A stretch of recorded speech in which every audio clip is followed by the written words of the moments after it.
ผู้สาวน้อยอันนี้มาล้างตีนให้อาโต้ปอแม่นเพราะว่าเจ้าสาวคุณลงเขาบางเนี่ย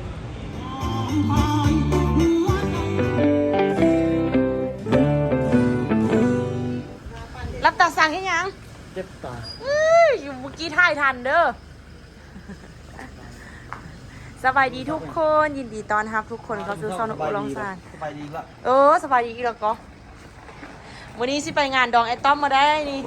สิพากันไปแล้วเมซุกก็ไปยุพัตตาคารเรียบร้อยละอันนี่แม่จันกะคุณน้าออโต้กับใครเทไซเคิลซูเปอร์แมนพูน่ะมูแลนยังเปลี่ยนชุดเมื่อเนาะอันนี้นุ่งอันนี้ก็เนาะนี่นาราก็เต็มทีละเต็มยศละแมนไปตูนดอกใส่เน่ใส่ละลืมโมงไปโมงกันมองก็ใส่ได้แต่เบี้ยนั่นยังอยู่นำมานั่นแต่ว่าอันเด้อใหญ่สมัยแล้วเนาะก็ดีเราลุ้นซื้อทอดก็ดีที่เขาบ่ได้ซื้อเอ้ยนุ่งใดน่ะนางนะเพิ่นมีทายมีหัวน้ำนึ่งมีกลนเหรอ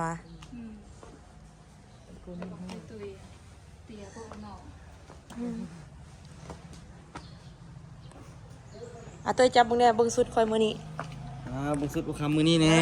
ตับไม่ดินี่แบบนี้คนคำนะเฮ้ยเนาะงามเพิ่นบอกทับทิมเอาน้ำมาให้แม่ได้วันนี้ถามเมื่อกี้ว่าลูกลืมดีแล้วว่าได้เล็กตะปูเด็กกระเจอันนี้พอดีอันนี้เขาเอามาต้มใส่ที่กระเจสุดวันนี้นี่แม่ตู้บอกว่าให้ใส่หมูก็แหวนเป็นซื้อมาฝากแต่ออสเตรเลียก็งามหรอปะนี่แต่ว่าบุคคลได้ใส่แต่ว่าตั้งหูกับใส่คอบ่ได้ใส่มือนี่ใส่แค่แหวนกับหมูมีใส่คออันนี้อาเทียนไปคนน้องไปรักญี่ปุ่นเลยทีโดไปห้าญี่ปุ่นคนเลิกเรียนอันนี้ผู้บ้าหงสาเลยเด้อผู้บ่าว55 ปีเด้อ55 ปีเป็นอายีไหมคะเชี่ยวกันเลยเป็นอายีเนาะเขาดองดิเขาดอง63ป้าเรายังนุ่มแล้วป้านั่นโอเคบุญเต็มบ่วันเพื่อนนั่งกินตู้ปูกับบุญแช่ตู้ปูกับบุญแช่แล้วก็ฮันว่าเอา10 ปีให้กินโอ้ยอง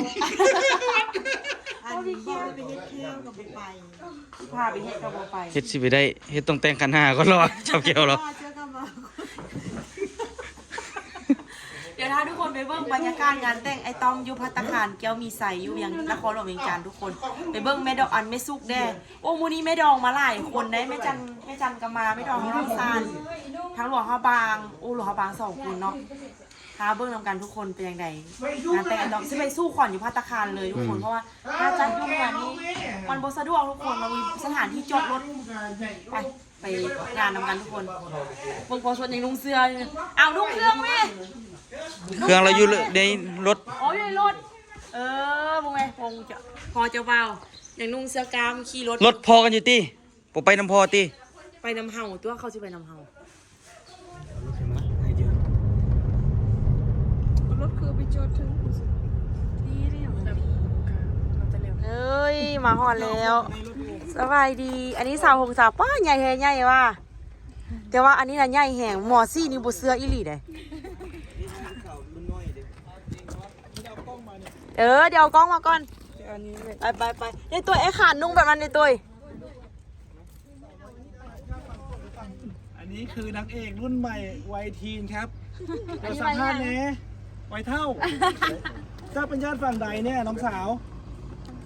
ฝั่งเจ้าบ่าวโอ้ญาติเจ้าบ่าวหน้าตาดีเนาะยกไว้จะพูดเดียวแหละแต่ย่อยญาติเจ้าเอายอกว่าญาติเจ้าไงอันนี้นางอูคาเมื่อกี้ลงรถมาชื่อบ่ได้อ่ะแม่นมาแม่คือคิดว่าไผ่นึกว่านางงามที่ไหนได้อูคำโอ้ไม่นะเป็นคนขี้ร้ายแต่มาเฮ็ดเป็นคนงามแต่มาเป็นคนงามมาเฮ็ดตัวขี้ร้ายโอ้ยเดี๋ยวเอาพี่สาวจะมาเอากล้องหน่อยแน่พี่สาวเชิญครับแม่มาโอ้เป็นพี่สาวคุณน่าจะดีเลยคนหนึ่งญาติทางฝั่งล็อกซานนะคุณอันนี้น้องสาวล่ามาน้องสาวล่าไปคุณได้ขอญาติเขากล้องหน่อยเด้แน่อันนี้น้องสาวล่าไม่ซุกเอาละแท้หวานชื่อกันน้องสาวล่าสบายดีด้วยอันนี้เข้างานนะร้อนนะน้องขอถ่ายรูปแช่นึงน้ำกันมานึงมาถ่ายรูปก่อนมาถ่ายรูปมานึงเอา1 2 โอเคเอาต่อ นับตั้งหน่อยนับตั้งหน่อยนะ มาพี่อันเนี้ยก็มาแล้วไป ไปหาสาวเต้นบาสโลปด้วยเด้อคืนนี้ ได้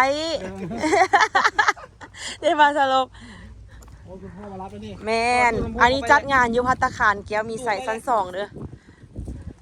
นี่อันมีแต่แขกโอ้ตัวลูกเขามันคือขี้เห่อะเองเนี่ยตัว ห้ามจับใส่กันนะฮะ แม่เบิ่งดังไหม เป็นยัง สิเอาผ้ามาเซ็ตดูมาขี้เห่อะขี้หายแท้ ทิ้งไปรอให้มัน อ่ะเซ็ตไปไปขึ้นไปทุกคน ไปเนี่ยพอดองนะแม่นี่ว้าน่าแดงอ๋ออะแดงงามขนาด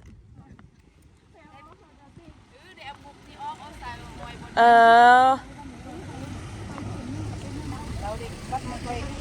เราพยายามมันไปหานเก่าอันนี้มันแค่สถานการณ์ก่อนเราไป นี่ หานเก่าแล้วค่อยไปแบ่ง อันนี้อาภัยเด้ออันนี้เด้อพูดมางามๆอันนี้นานี่อู้มีแต่พูดงามๆมือนี้นะตีมมือนี้มันสีคล้ายๆแบบนี้สีอันนี้เด้อแต่ว่าอ้วนแตกต่างซอกเว้ยพอได้อยู่ร้องซานก็เลยว่าใส่สีนี้ซะไปขึ้นงานพูดอันนี้อาเด้ออันนี้นะโอ้มางาม มีนามาเข้ากองเขาเอื้อยเด้อดู ๆ อันนี้มีนาผู้งามๆไปขึ้นภัตตาคารทางเทิงวันนี้นะจึงเย็นๆก็ยังค่อยถ่ายคลิปสบายอยู่นี่ฮ้อนเข้ามาในงานละซาลันดาราคำอันนี้เป็นบอนฮับปัสเซิร์นอันนี้ตีสาวฮับปัสเซิร์นน่ะนี่น้อยนี่ตี ฟ้าใสนี่ตีนี่ป้าอันรัฐมนตรีกระทรวงอันเดียวนี่นะ คลิปอีกแปลงให้ลูก ป้าแตกละหากระซื้อ แปลง นึง เลย เฮ็ดอันเดียวก็ได้ แปลงเนาะ สวยเนาะ เป็นสอนเรา สาวลาวอู้ว่าจะเอาเกิบมันที่มันเป็นส้นหน่อยนึงมาให้ฟิงแต่ว่าฟิงว่าได้อยู่เนาะเดี๋ยวสูงเกินไปนี่บรรยากาศในงานเป็นไงฟิงมาร่วมงานดองแบบอยู่ในเมืองครั้งแรก อันนี้ครั้งแรกจริง เนาะยังไม่เคยมาเที่ยวเนาะ ไม่เคยมาเลย เดี๋ยวเขาจะแห่เขยแล้วก็ซี่สู้ขวัญอยู่ภัตตาคารเลยแล้วก็กินดองโอเคโอเคนี่พี่อันเนี้ยก็รอเนาะเอาก็ไปมืดนี่แหละ เอาเหรอ เออ จำชื่อมาได้ผู้ใดเป็นผู้ใดชี้มิดเลยเอาเหรอจำบดีนะ เดี๋ยวจะเข้าไปเบิ้งทางในเด้อว่างานที่ออกมาเป็นประมาณใดนี่ดาราคำนี่เจ้าสาว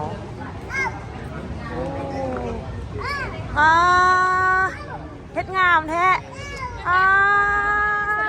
สวัสดีโอ้ยทุก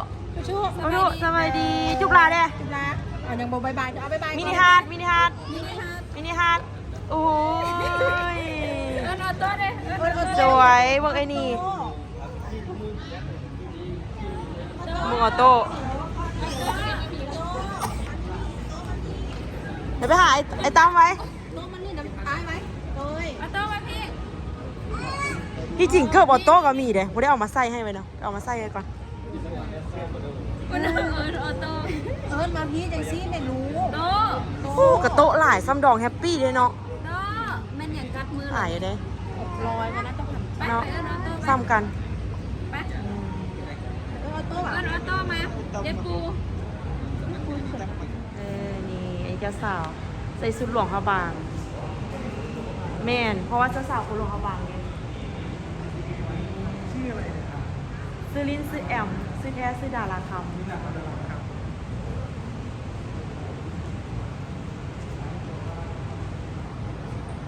เจ้าสาวนี่อาโต้ปออาโต้ใส่เกือบตุกไก่โอ้เอาเก็บนมไว้ซะพอละ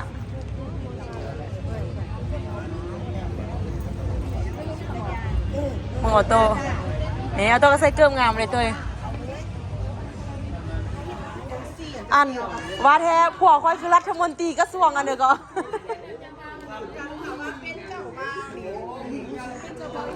ไอ้มดอันนั้นรัฐมนตรีกระทรวงอันเดียว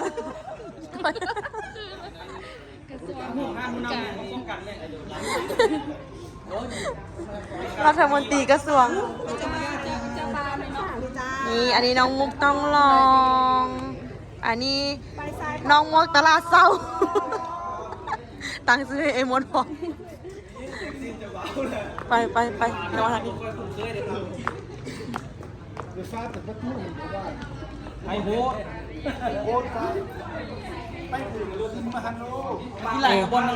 กำลังเจียมแห่เขยทุกคน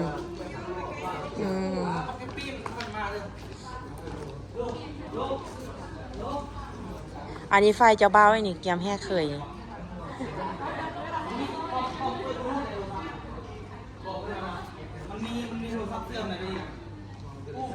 ฮะ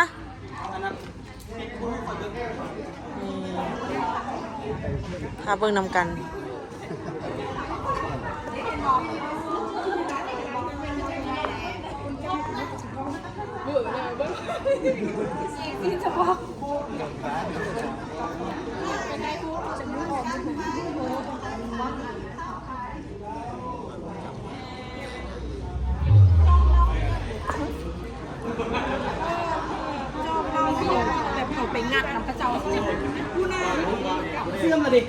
อย่าไปเบิ่งเจ้าบ่าวเจ้าสาวเจ้าบ่าวเจ้าสาวก่อนเด้อ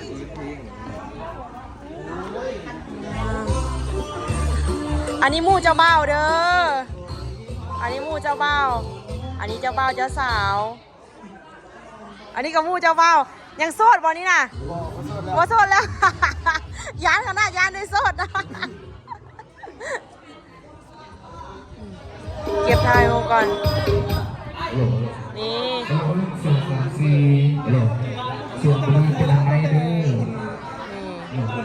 เกี่ยมทาละนี่อันนี้เป็นไฟสายทั้งเมิดอันนี้ก็ไฟสายเด้ออันนี้จะเป็นน้องสายตุ้ยเด้ออันนี้เป็นน้องไพ่อันนี้นะหากแต่งงานกันได้จักเดือนละ3 เดือนเนาะแต่งเอาดีๆคือว่าแม่นแล้วแต่งวันที่12เดือน12อันนี้สาวเมืองรองเด้ออันนี้สาวเมืองรองผู้ใดจื้อแดงเมืองรองที่อู้กับต้วยไปขี่รถเต้นจนเฮียเป็นไผ่ฮงซาเด้อบังเอิญได้ว่าเป็นไผ่ฮงซานำกันเนาะนี่อันนี้ตัวย่อยเนาะรัฐมนตรีกระทรวงYouTube กระทรวงแรงงานกรรมกรก็อยู่นี่ กรรมกรก็อยู่นี่ประธานบริษัทก็อยู่นี่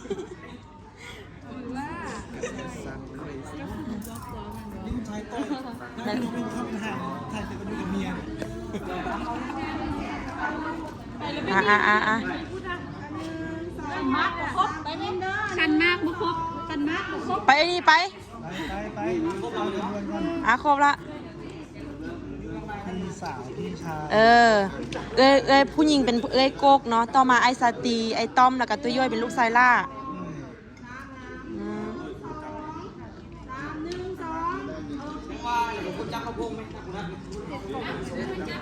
ตัวบทไทยสิไอ้น้องว่ะซีไอ้น้องมี4 คนซีไอ้น้องในซีไอ้น้องผู้ชายคนเดียวนะนั่นแหละพ่อ ตัวอยู่ แม่ เบื้อง นี่ นี้เอาซีไอ้น้องเอาลงตั้มเลยแม่ตุ้ยเอาลงตั้มนิดนึงจะเบาลูกสายกลาง เขาแน่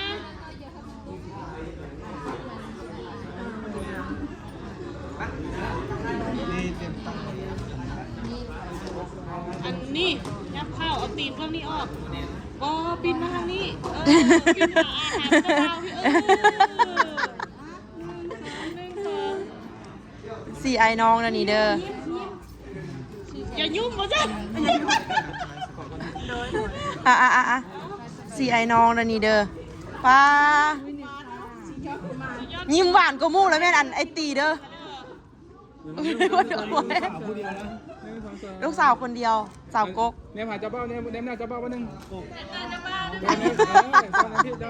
2 3 ยิ้มดีๆได้ต้อย บอกแล้วพี่อ่ะ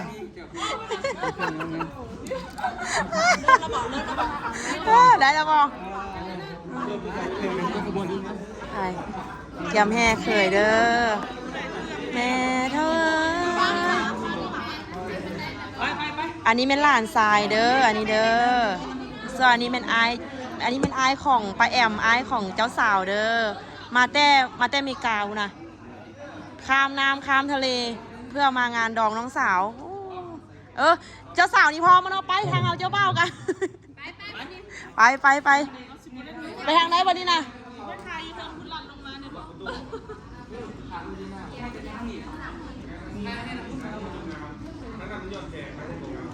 บอกคือพูดมันมาบอกแม่ว่าที่อันแห่ทางใดขึ้นนี่อันนี้ไอ้ไพ่กกเด้อนี่เด้องามกันมู่ตกมาปีนี้ได้เป็นเท่าแก่ลุงตาได้เป็นพ่อเจ้าคนแล้วเด้อต่อไปก็สิเป็นรุ่นล่านแล้วก็ รุ่นล้าน ต่อได้ปะ คันเอาเมียใกล้ๆเนี่ยใครแด้เอาอยู่พงศาลีแล้วแม่ ไปไกลเติมใครต้องขี้ยนต์ไปเนาะ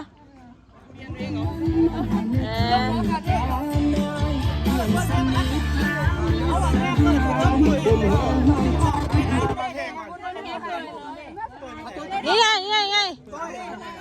มาโชว์เต้นหลักที่เมียเต้นล้มอยู่คนเดียวเนี่ยหลักที่เมียเต้นอยู่คนเดียวอย่าลอง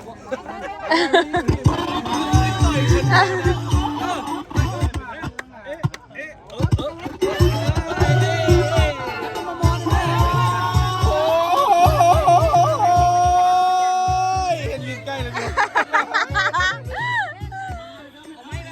ถ่ายรูปกันเด้อ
ไปแล้วเด้อโอ้อันนี้ญาติทางฝ่ายสายนี่นะหลายว่าเนาะ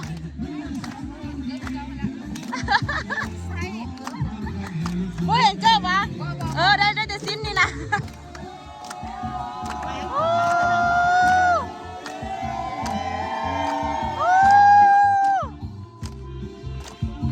ผู้หัวเห็นอยู่เมื่อกี้นี่อ้าว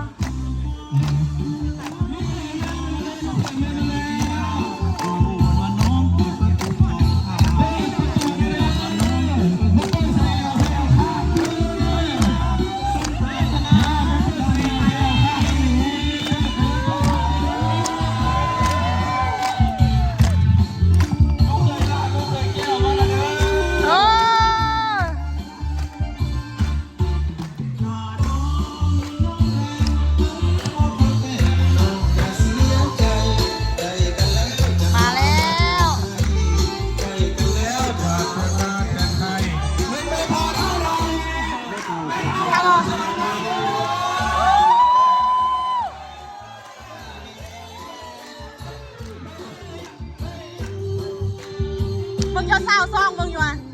ไอ้เนี่ยมึงจะเศร้า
ตู้เพชรมีวัตถุดิบตู้เป็นเด็ก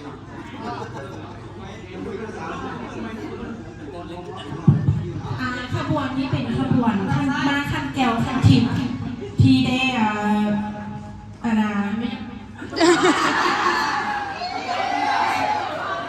ที่ได้มาข้อลูกสาวผู้จบผู้งามข้ออันล่าเนาะล่าโอเมเนาะยังมาเป็นเคยยังมาเป็นเคยครั้งนี้โดยเพื่อจะได้ทำของบนนอก นอนเออเบิ้งเลยเด้อ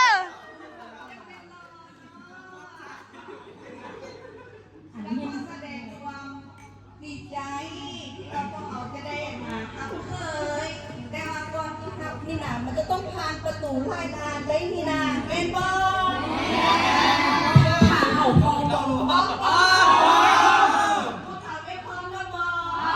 ล กันพอแล้วบอกกันสู้ค่ะ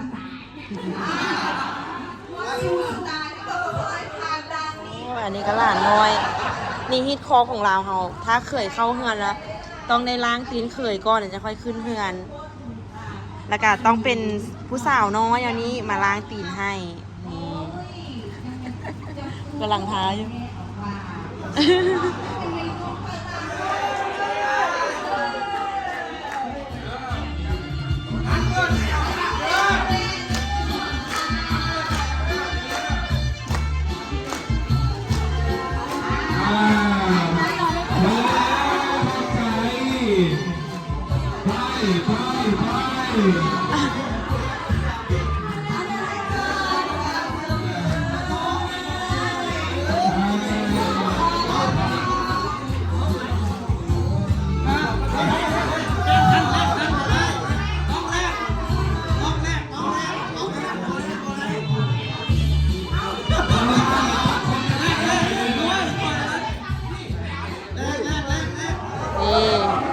เข้ามาแล้ว เข้ามาแล้วก็ต้องให้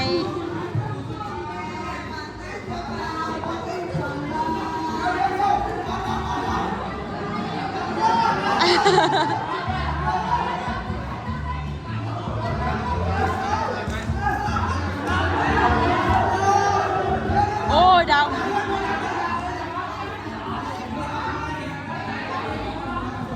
ี่เข้ามาในนี้ละ นี่ผู้ใดจื้อไม่จอยเด้อันตอนนั้นอู้ไปดองแล้วอันเพื่อนได้ลูกเคยคนไทยเนาะ มวนแทมวนว่างานนั้นน่ะ คลิปนั้นลูกเอาลงมีคนเบิ้งบอกไงล่ะ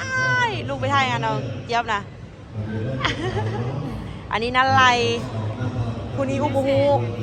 ไม่แสง อะไรดีมาแต่ปักสันงานดองนี่มีแต่พี่น้องเอาเมื่อเนาะมางานตอนแรงซันนี้มัดเขียนนี่มีแต่พี่น้องเมื่ออันนี้ฝ่ายซ้ายอันนั้นฝ่ายหญิง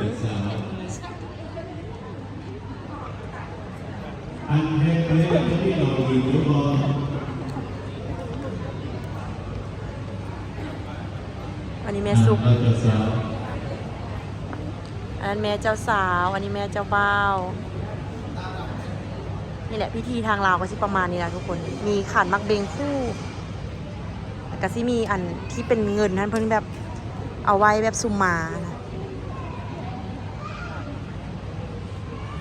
นี่จูงลูกไผ่เข้ามาเจ้าสาวมาแล้ว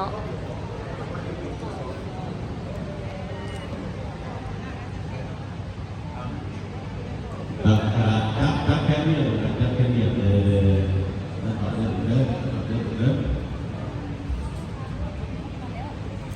ครับชุดนี้เลยนะครับ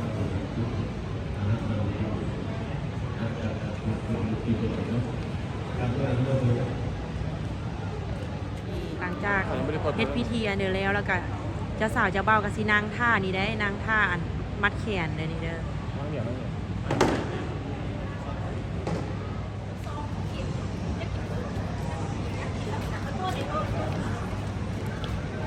ไปสั่งเทวะไปสั่งเทวะยางคักเทวะมึงออโต้ไม่อยู่บ่ไหวแล้วก็เลยเอาเต้าเบิ่งแล้วบ่ไหวแฮงโอ้บายได้บายได้โอเคอุ้ยสั่งดิสั่งดิ อันนี้ตอนนี้กำลังทามัดแขนงานไอ้ต้อมอยู่ทุกคนนี่เป็นเลยไหมเขาแต่งหน้าลุกงามเนาะเดี๋ยวทานะก็ทุกคนทา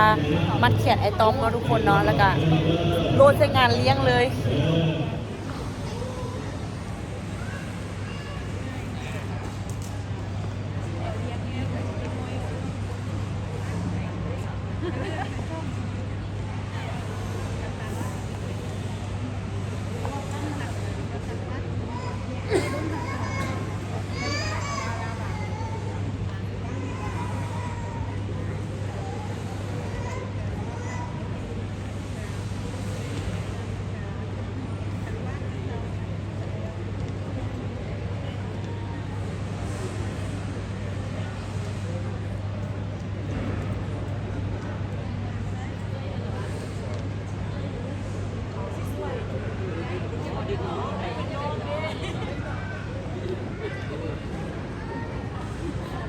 ตอนนี้ก็คือเขาสู้